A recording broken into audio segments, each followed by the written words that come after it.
Welcome to fandom. আরেকটা বড় দিন ইন্ডিয়ান ফুটবলের জন্য। আগের দিন কিন্তু অস্ট্রেলিয়ার সাথে ইন্ডিয়ার খুব ভালো পারফরমেন্স ছিল, 2-0 হেরেছে। রেজাল্ট খারাপ কিন্তু পারফরমেন্সের দিক থেকে দেখতে কিন্তু যথেষ্ট ভালো, যথেষ্ট ইমপ্রুভ পারফরমেন্স ছিল কিন্তু ইন্ডিয়ার।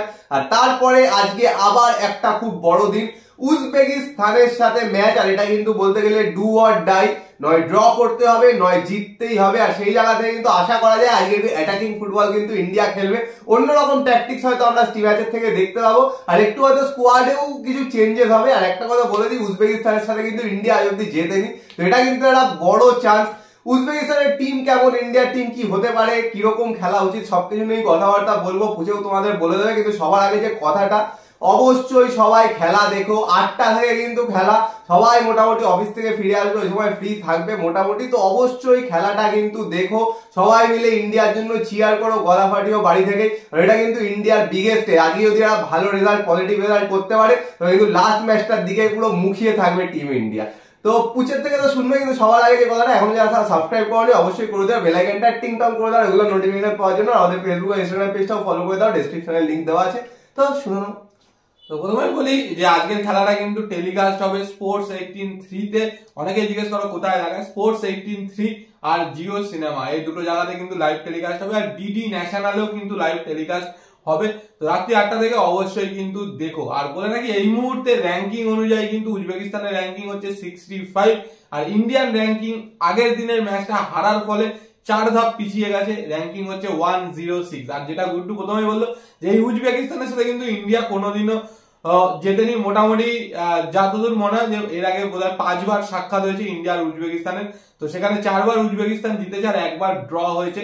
তো ইন্ডিয়া কিন্তু কখনোই জেতেনি। তো আজকে যদি জিততে পারে তো সেই একটা মানে যেই বলে যে ঘাট রয়েছে সেটা কিন্তু খুলে যাবে। তো সেই জায়গা থেকে দেখা যাক আজকের ম্যাচটা কিরকম পারফরমেন্স করে। আর যেটা গুড্ডু বলে আজকের ম্যাচে কিন্তু চেঞ্জেস হতে পারে, হয়তো একটু অ্যাটাকিং খেলবে, সেই জায়গাতে হয়তো মায়াজ মাঠে ব্র্যান্ডন ফার্নান্ডেজ, তারপরে নাওরে মায়াজ, এদেরকে কিন্তু আনতে পারে।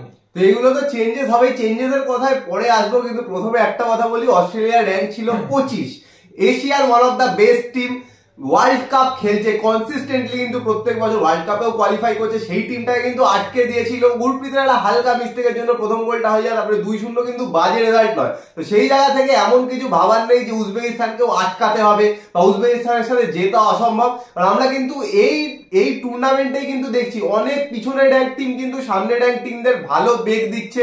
চায়নাকে যেমন ইজিলি জিততে দেয়নি, ওই রকমই কিন্তু তো ইন্ডিয়াও কিন্তু সেরকম পারফরমেন্স করলে উজবেকিস্তানের থেকে কিন্তু একটা জয় ছিনিয়ে আনতেই পারে। কারণ দেখো আগের দিন অস্ট্রেলিয়ার সাথে কিন্তু সুনীল ছেত্রী যে প্রথমে হেডটা দিল, লাক ভালো থাকলে ওটা কিন্তু ঢুকে যেতেই পারতো, আর হয়তো দেখতে ম্যাচটা 1-0 বেরও করে দিতে পারতো। তো সেই রকমই শুরুতেই কিন্তু অ্যাটাক করে যদি এরা গোল পেয়ে যেতে পারে, তবে কিন্তু ইন্ডিয়ার একটা মেজর অ্যাডভান্টেজ হয়ে যাবে। এবার অনেক চেঞ্জেস আসতে পারে, যেমন অ্যাটাকে চেঞ্জেস পুজে যেমন বললো, নাওরে মহেশ সিং হয়তো আজকে স্টার্ট করতে পারে, বা লিস্টারও কিন্তু স্টার্ট করতে পারে। ছাংতে শোনা যাচ্ছে একটা হালকা নক আছে, খেলবে কি খেলবে না ওটা কিন্তু এখনো শিওর না। কিন্তু এত বড় টুর্নামেন্ট আমার মনে হয় একটু রিস্ক কিন্তু নেবে, মানে সেরকম যদি দরকার হয়। কারণ ছাংতে কিন্তু আগের দিন বলতে গেলে অসাধারণ ছিল, মানে ছাং থেকে ধরতে পারছিল না অস্ট্রেলিয়ান ডিফেন্ডাররা বলতে গেলে। তো সেই জায়গা থেকে এই চেঞ্জেস গুলো কিন্তু আসবে। আর ব্র্যান্ডানি হয়তো আসবে মিডফিল্ডে, কারণ আরেকজন যে আমাদের প্লে মেকার সে কিন্তু ইনজোর্ড, পাই নাড়াতে পারছে না, সাহাল আব্দুল সামাদ। তো দেখা যাক, এই চেঞ্জেস গুলো কিন্তু এক্সপেক্ট করছি। কিন্তু বাকি যে ডিফেন্স লাইনটায় 4 জন ছিল, আমার কিন্তু মনে হয় না সেই 4 জনের মধ্যে কোনো চেঞ্জেস হবে। যা চেঞ্জেস হবে হয়তো লেফট উইং এ চেঞ্জেস হবে, আর মিডফিল্ডে কিন্তু চেঞ্জেস হবে। কারণ আগের দিন 3 জনই ডিফেন্সিভ মিডফিল্ডার এনেছিল, এই ম্যাচ যেহেতু জিততেই হবে, আর মনে হয় একজন প্লে মেকারকে কিন্তু ঢোকাবে। হ্যাঁ, সেই জায়গা থেকে আজকেও যদি মনে করে যে আগের দিনের মতো একদম ডিফেন্সকে স্ট্রং রেখে মাঝ মাঠটাকে পুরো ব্লক করে খেলবো, তো তাহলে কিন্তু একটু চাপ আছে। কারণ যদি কেউ উজবেকিস্তান আর সিরিয়ার খেলাটা দেখে দাও, পুরো কিন্তু এন্ড টু এন্ড খেলা হয়েছে। মানে দুজনেই, মানে সিরিয়াও যে ওরকম ডিফেন্স করে গেছে এরকম কিন্তু না, সিরিয়াও অ্যাটাক করেছে, উজবেকিস্তানও অ্যাটাক করেছে। তো সেই জায়গা থেকে কিন্তু অবশ্যই মানে আজকে স্ট্র্যাটেজি কিন্তু চেঞ্জ করতে হবে। অস্ট্রেলিয়ার স্ট্র্যাটেজি নিলে কিন্তু আজকে হবে না। আর উজবেকিস্তান বলে রাখি, উজবেকিস্তান কিন্তু যথেষ্ট ফিজিক্যাল টিম, প্রচুর চেহারা আছে প্লেয়ারদের, প্লাস হাইটও কিন্তু ভালো, সেখান থেকে কিন্তু ফিজিক্যাল ফুটবল ওরা খেলবে। তো সেইটাকে আটকানোর জন্য অবশ্যই ফিজিক্যালি মানে দেখবে যে ফিজিক্যাল প্লেয়ার যারা ইন্ডিয়া রয়েছে তাদেরকেই হয়তো মোটামুটি সুযোগ দেবে। বাট অবশ্যই অ্যাটাক করতেই হবে, ডিফেন্স তো স্ট্রং রাখতেই হবে, কিন্তু উইং প্লে করতে হবে, অ্যাটাক করতে হবে। শুধুমাত্র কাউন্টার অ্যাটাকের উপর ভরসা করে থাকলে কিন্তু হবে না। কারণ আজকে যদি ড্র করে তাহলেও একটা ক্ষীণ চান্স থাকবে যে সিরিয়াকে হারিয়ে। বাট সিরিয়া আগের দিন উজবেকিস্তানের সাথে যে খেলাটা খেলেছে, তাও সেই জায়গা থেকে কিন্তু আজকের ম্যাচটা যদি জিততে পারে তাহলে কিন্তু বিশাল বড় ব্যাপার।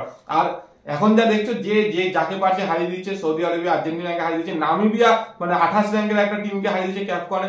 তো তো সেই জায়গা থেকে কিন্তু ইন্ডিয়ারও উচিত যে উজবেকিস্তানের সাথে অল আউট যাওয়া। তো এটা কিন্তু করাই যেতে পারে, কিন্তু ট্যাকটিক্যালি একটা জিনিস বলবো, এরা পুছে বললো লম্বা চওড়া প্লেয়ার, ডিফেন্সে কিন্তু একদম স্তম্ভ স্তম্ভ প্লেয়ার আছে। তো সেই জায়গা থেকে আজকে ওই যে ক্রস করে গোল করবো ওইসব করলে কিন্তু হবে না।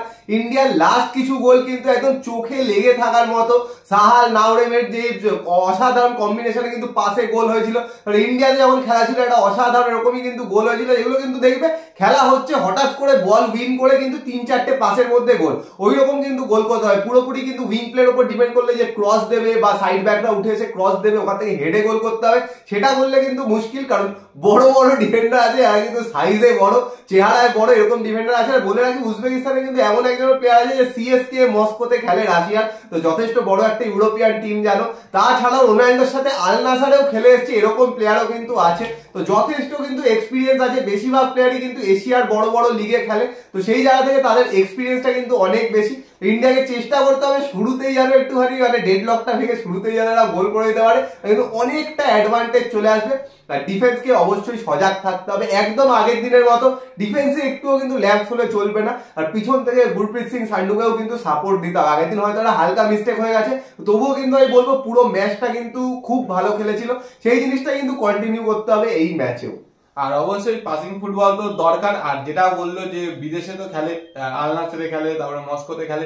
তো দেখেছো এছাড়া কিন্তু বলে রাখি যখন মোহনবাগানের সাথে নাসার এফসির খেলাটা হয়েছিল, নাসার এফসি, তখন কিন্তু দেখেছিল যে উজবেকিস্তানের কি কোয়ালিটি।